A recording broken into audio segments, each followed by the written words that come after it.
Hey folks, this is Dr. Emily Scherning with AR here with your up-to-date climate outlook for Northern California. I hope you watched the Southern California outlook that dropped last week. It'll give you important context for understanding the level of challenge we're expecting for the state as a whole. Shortest possible roundup, LA and your inland agricultural communities are going to be facing severe strain. Other beachside cities in SoCal, actually, they look still fairly cute at 2C. That includes San Diego, the second largest city in SoCal.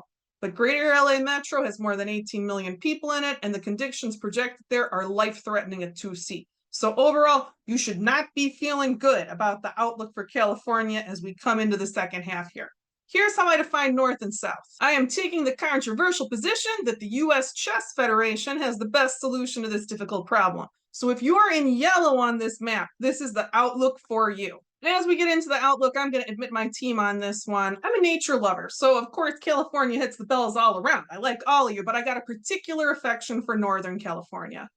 Northern California is astonishingly diverse and beautiful, and I got family there. I've been visiting Northern California since I was a little kid, and I've witnessed how the landscapes of Northern California have changed.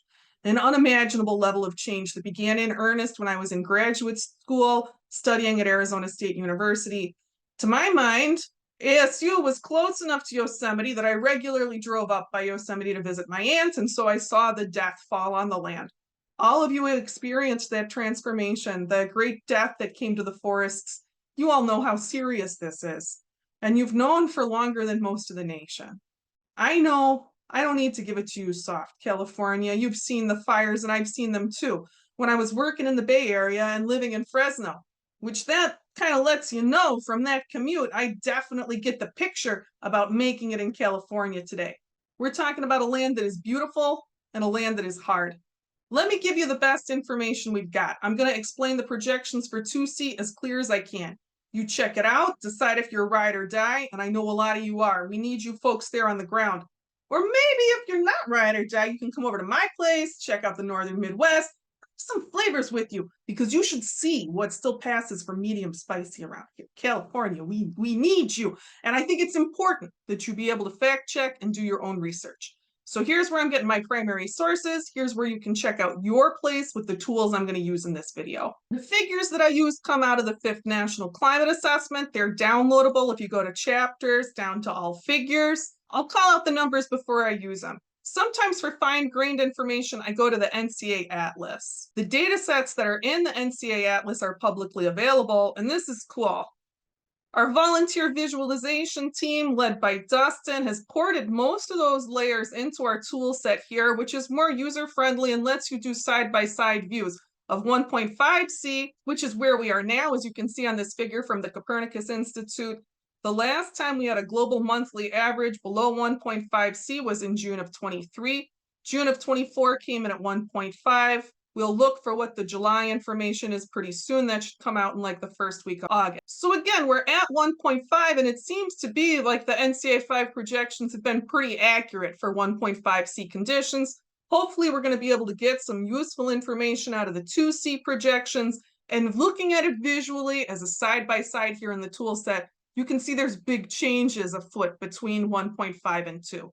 In this tool, you should check out all the tabs. There's a lot of good stuff there. And you can get county level information by panning over instead of clicking and waiting for the data to process. It's really nice. Thank you, AR volunteers. Heading back to direct access to government resources, this is the NOAA Sea Level Rise tool. This is a very powerful tool that gives address information. You'll be able to look right at your house if you're anywhere near the beach. We're going to be using this to model high-end sea level rise, thanks to the information that's coming out of Antarctica. Remember, please, I want you to be doing your own research. I want you to be able to confirm everything I report without too much work on your end.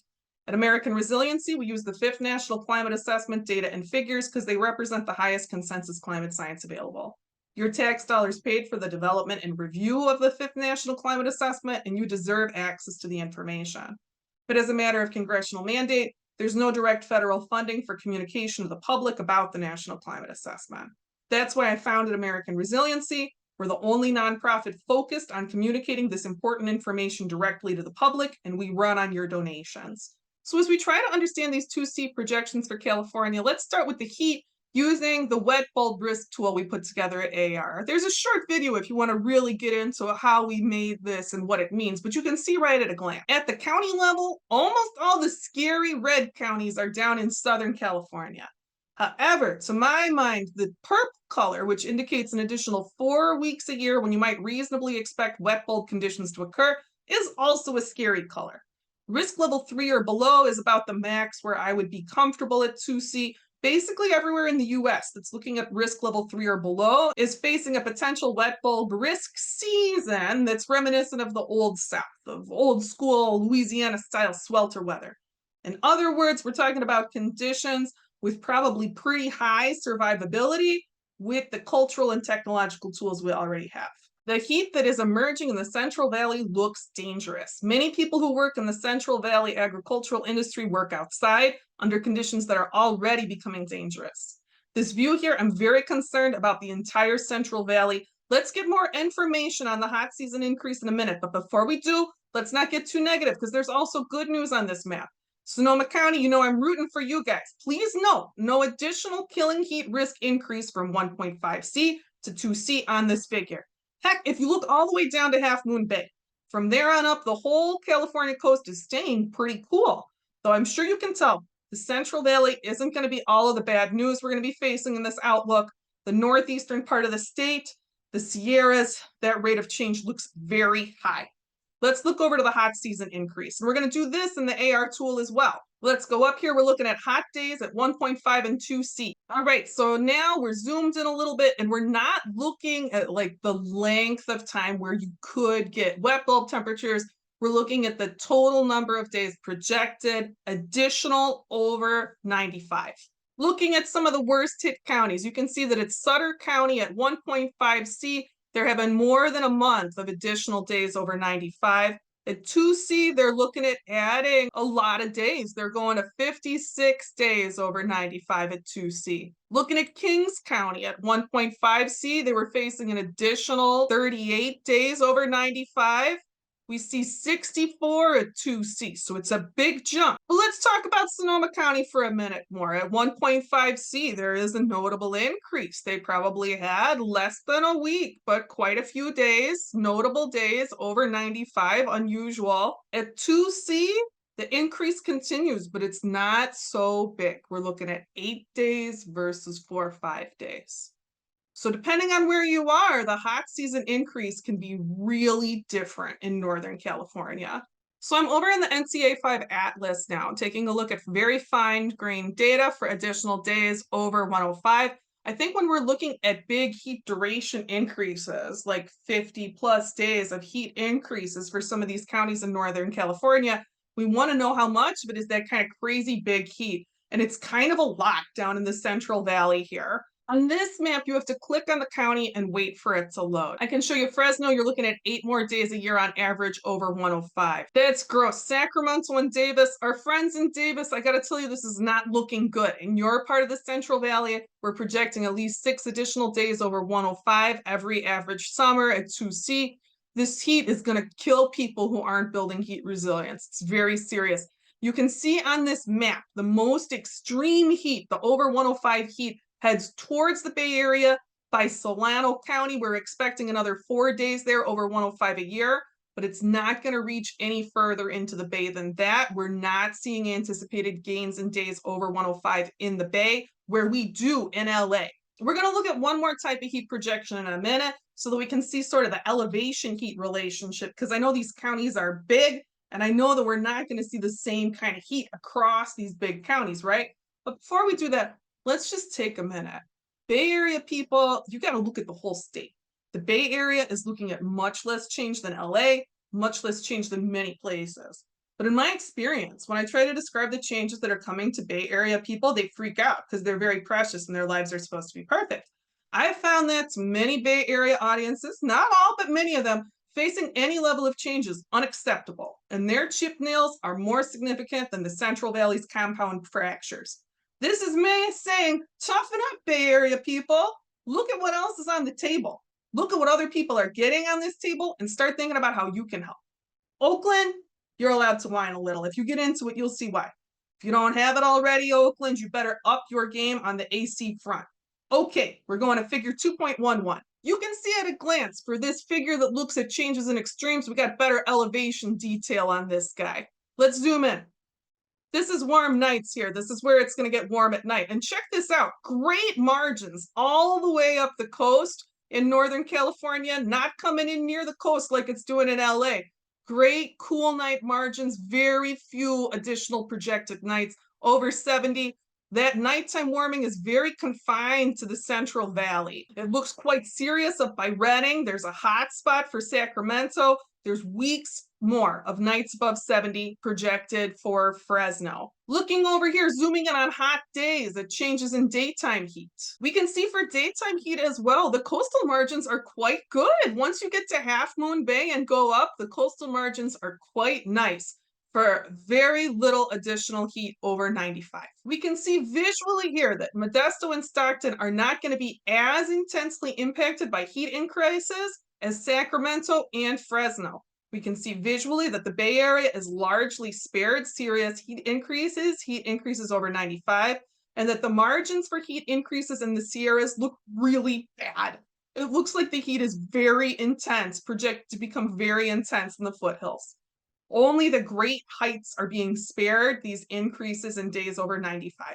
Right around here, where it's really dark and the margin goes really dark right up to the white, where the height is enough to conquer the heat. That's where my family lives. That's the place in California where I once felt safe, but that feels like a long time ago now. This is so sad, but I have to give you worse news now. We're going to look at the changes to the winter. You can see here just at a glance that we're looking at a big loss of cold days, and that the loss of cold days is most intense as we get up into the mountains. About a month of cold loss focused at the highest peaks. To try and get some perspective on changes in cold intensity, I look at figure 11.3, projected changes in plant hardiness zones. I want to show you the whole thing. Now we're going to go to a snip so it's easier to see what we want to look at. So even in the highest mountains here, we see a big lift in the winter lows in this snip from 11.3, like a 10-degree lift. We can see many areas that used to hold snowpack moving towards winter lows above 0F that is. So we're still talking about below freezing, but not the deep cold that used to drive long-term ice preservation, long-term snowpack preservation. This is going to further change the hydrology of California. The many places in Northern California where hydrology is based on snowpack, that's going to change. It's going to be less. It's going to melt earlier. We'll see the degree of loss in a little bit when we talk about the water outlook. The change in the north of the state over by Mount Shasta, that looks very intense. You see not as much change by the Bay Area or at the coast. Some places are looking at no winter change. Some places are looking at a 5-degree lift in winter lows. A lot of variation within this region. Let's look at the water now. We're starting with figure 210, and I think this is important to see because it gives us a thread of hope. Zooming in on 2C, we see a small but statistically significant increase in precipitation projected for much of Northern California, including the Greater Bay Area and the agriculturally significant counties of Sonoma and Napa. You saw the heat trend is not so bad in those places either. Bay Area, you're going to need a strong local food system, and you've got potential for a continuing strong local food system. The drought trend is bad in Southern California, but you can see there's a line there. Let's take another view, finer grained. Let's go to figure 4.3. So this shows change in inches, and let's zoom in a little bit. I think you can see here, north of the Bay Area, you're looking to get more inches of rain. The valley drought trend, and getting a little more information. In figure 212, we look at projected changes to precipitation extremes at 2C. And I want you to notice, down in Southern California, I want you to notice 1, 2, 3. Across all figures, a highly concerned storm cell forming up over Bakersfield. We don't see anything like that in Northern California. That's good news for Northern California. No deluge hotspot projected. In Northern California, we're going to need to be prepared for more intense atmospheric rivers. You need to be prepared. There will be a general increase in storm intensity. You're going to want water storage capacity to match a jagged precipitation outlook. But in terms of total danger, you're not looking at the drought trend of Southern California, and you're not showing anything like the Bakersfield deluge hotspot anywhere in Northern California. Let's look at snowmelt water change in figure 4.5. You can see here in 4.5, and all the mountains, it's quite bad. Looking all the way up the West Coast, even all the way up to Washington, this serious change in hydrology, this serious loss of snowmelt water, it's going to change ecosystems all the way up the West Coast. The Greater Bay Area, north to about Eureka, is probably your best area for building hardcore resilience in California. Looking at it on a map here, Greater Bay Area all the way up to Eureka, hugging the coast, fleshing it out through your agricultural potential areas there. That's a pretty big area. It's probably going to get enough water.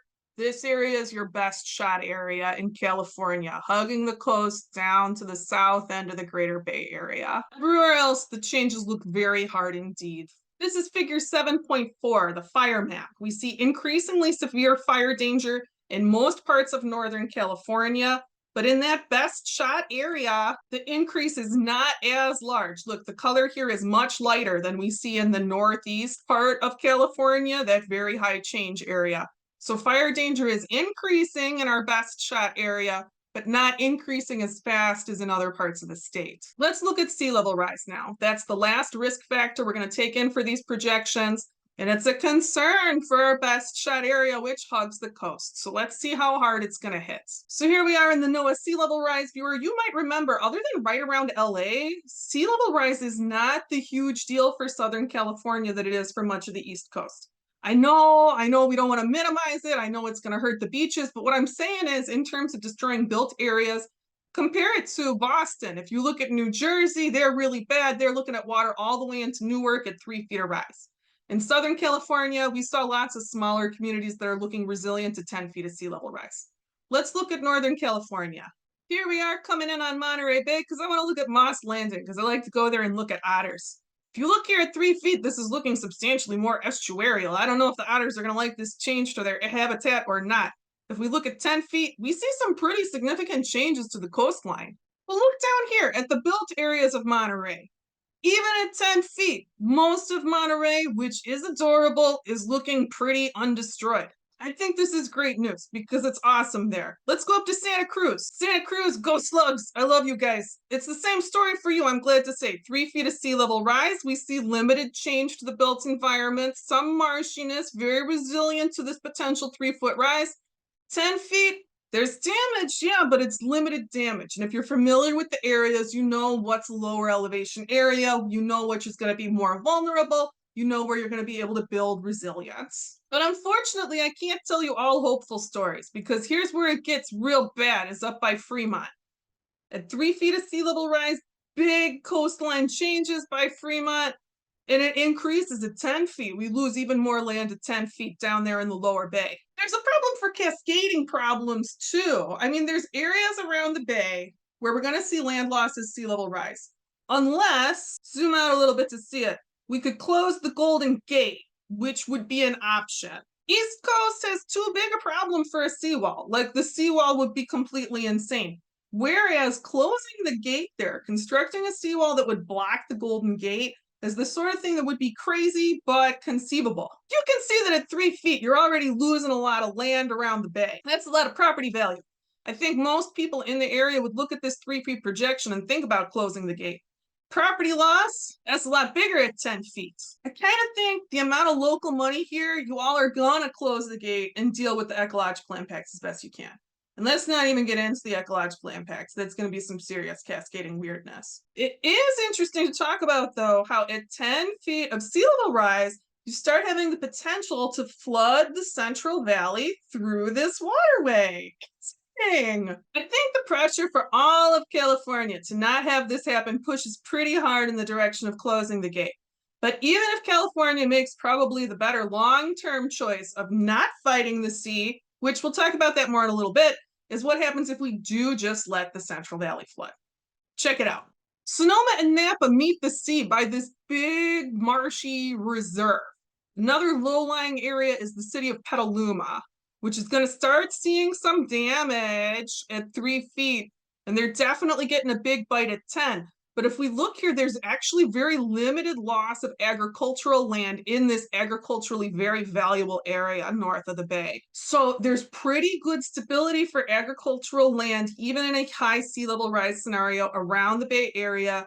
Very important that you get a local food system supported, strong. I'm very glad to see the hope for a local food system here, even in an extreme sea level rise scenario. I want to take a moment to talk about Eureka in Humboldt Bay. Here it is. It's very cute. A rude person asked me for advice on Eureka, and I did detailed research for them, and they didn't pay me. That's the only time that's happened in almost 3 years, because most people are pretty decent. And Eureka is so nice. It's worth pointing out to a larger audience. You can see here, even at 10 feet, you've got a good core stable area, and you've got beautiful surrounding landscapes that have an actual pretty good hope of very local landscape preservation, good potential for continuing cool traditional ocean mists in this area. You might get some good redwood support in this area, even in extreme scenarios. If you're in a small community on the coast from Eureka all the way up into Washington, check on your local projection using this NOAA sea level rise tool. The sea level rise outcomes are intensely variable for different coastal communities. Many of them look pretty safe, and many of them have excellent potential for year-round preservation of our contemporary climate.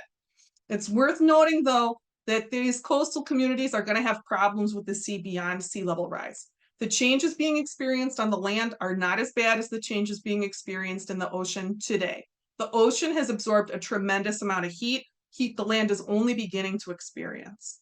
In the outlook for Southern California, I warn those of us who might wish to retreat to a coastal community and rely on our relationship with the sea that we have injured the sea in a terrible way.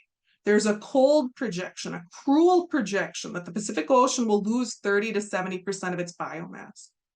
Think of it, all the great life in the great ocean reduced to biomass.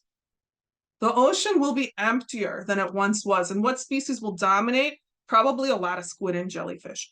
Even those species, though, many of them go through life stages where they're very sensitive to pH. If you know any marine biologists, you may have a sense of how bad things are in the ocean. That community, they are emotionally hammered by observing terrible changes that are heartbreaking to the aware and that are evident even to the interested layperson. The life we see in the tide pools on the beaches, it's less than it was, and once familiar creatures are now rare. We will pay for what we have done to the ocean. If you will be witness, you should know now. These northern Pacific coasts, which have cradled indigenous societies of tremendous wealth and leisure, and not for some privileged class either. Most people in some of these particular areas pre-conquest, they worked very little and they lived very well because of the generosity of the sea and of the cedars. And you should know now, you cannot rely on that generosity in the future. But if you're the sort of person who stands a chance, you already knew that deep in your heart and you didn't mind because you weren't the sort of person who was there to take anyway. People who have the best chance long term, it's not the people who want to take, it's the people who want to give. And in Northern California, in that best shot area broadly around the bay, it's very important for long-term resilience to cultivate a sustainable, land-strong local food system. All right, folks, we covered a lot of ground here. In the Northeast and through the Sierras, we're projected to see continued landscape transformation and forest retreat. We will experience a painful high rate of continuing change. What was cool pine forest in too many places is going to go beyond oak chaparral. The landscapes will go into grasslands if we protect them, or perhaps they'll go to desert. And that's true through the whole Central Valley. The Central Valley of California has produced so much food for our nation, so much healthy food. The farmers of the Central Valley have worked miracles with water, but the water is running out. The groundwater has drawn so low, it's collapsed 400, 500-foot wells like a straw pulling at the bottom of a milkshake. The heat in the Central Valley looks to become very intense. What does it mean if the Central Valley floods? If we don't fight the sea? We've actually seen the Central Valley flood in human memory, and it's a thing that is looked at in arc storm flood scenarios. We know the Central Valley sometimes fills up with water. In prehistoric time, if we look way back in time, there have been times where it's stayed full of water. There are fossils from a unique species of walrus that used to live in the Central Valley. I would like to invite you to an imagining what kind of people could live 300 years from now around this graceful inland sea. It's so hard to say what the climate could feel like that far out, 300 years out. If we make the best future that we can, if that best future is out there, it might feel like the southern Mediterranean. Around this sea, it would be a ring of vibrant life, protected by mountains and impassable deserts. And there could be points of light all the way up and down the coast. Below the Baja Peninsula, there is more potentially conserved, survivable territory in Mexico. If you stay, you could be an ancestor of this place in that imagining. There's still a dream here in California, but this dream must rise from the ashes of so many others. There is so much that will be lost, and so few possible futures remain. Our choices now are determining what the future will be. California, let's come back closer in time. Let's come back to 2C. This future, this immediate future, it looks hard. There are bright spots. There's a region with a good shot, but your mountains are losing their strength. I hope I'm wrong in all of this, but it is entirely possible that if we look out even 300 years, what I'm telling you is the best possible story. 2C is much closer than that. We got to take it one step at a time if we're going to get past that first 2C summer, especially in rapidly heating territory like we see in so much California. I encourage you to take one step to build your resilience today. Let's get ready. Everyone, thanks for watching, and I want to take a moment to thank the AR community, the donors, the volunteers, everyone spreading the word online, and especially everyone doing the work on the ground. What you're contributing matters. I feel a lot of gratitude towards you. Let's get ready and talk with you again soon.